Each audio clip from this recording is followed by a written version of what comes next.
Nah, sekarang perhatikan ya, di gambar yang pertama ini ya, di gambar ini ya, gambar ini ada dua benda A ya, ada dua benda A dan benda B ada di dasar wadah yang berisikan air.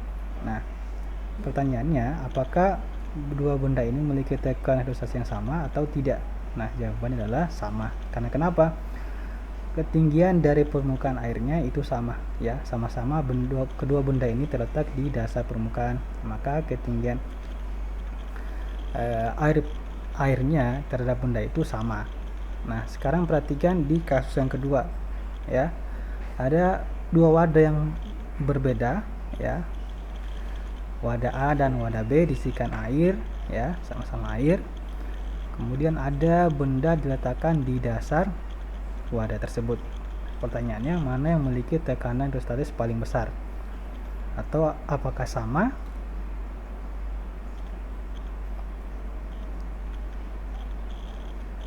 Nah, kalau kita perhatikan dari prinsip di awal ya, faktor utama untuk menentukan besar tidaknya atau sama atau tidaknya tekanan hidrostatis yang dialami suatu benda yang tercelup pada zat cair itu ditentukan ya, dengan syarat ya, zat cairnya sama, itu sangat ditentukan oleh ketinggian dari zat cairnya itu sendiri.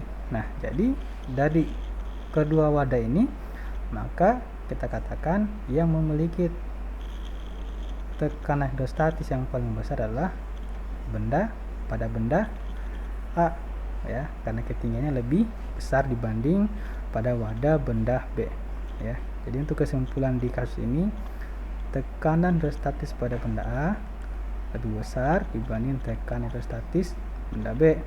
Karena kenapa?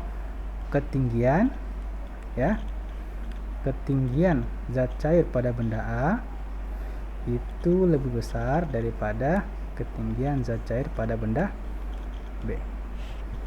Nah, sekarang kalau kasusnya ada di satu wadah ya, sama kayak tadi kan, kalau di ini kan sama-sama di dasar. Nah, sekarang satu wadah, satu di dasar, satu di, anggaplah bendanya melayang ya, anggaplah bendanya melayang di sini ya. Anggaplah ini benda C ya, ini benda D. Nah, sekarang pertanyaannya, apakah kedua benda ini memiliki tekanan hidrostatis yang sama atau berbeda? Kalau berbeda, mana yang lebih besar atau mana yang lebih kecil? Nah, kalau kasusnya seperti ini, lihat aja ya, benda C dari permukaan, anggaplah ini ketinggian HC ya, sedangkan benda D dari permukaan zat cairnya dinamakan HD ya. Nah, lihat mana yang lebih tinggi ya, mana yang lebih tinggi dari permukaan zat cairnya. Nah, sini terlihat jelas ya bahwa yang lebih tinggi adalah benda C dibanding benda D. Berarti untuk yang kasusnya dalam satu wadah hanya berbeda titik benda beradanya, kita katakan tekanan hidrostatis pada benda C itu lebih besar daripada tekanan hidrostatis pada benda D. Alasan apa? Karena ketinggiannya berbeda ya. Jadi faktor utamanya hanya ketinggian, dengan syarat zat cair yang digunakan itu sama ya. Nah, sekarang kita masuk coba.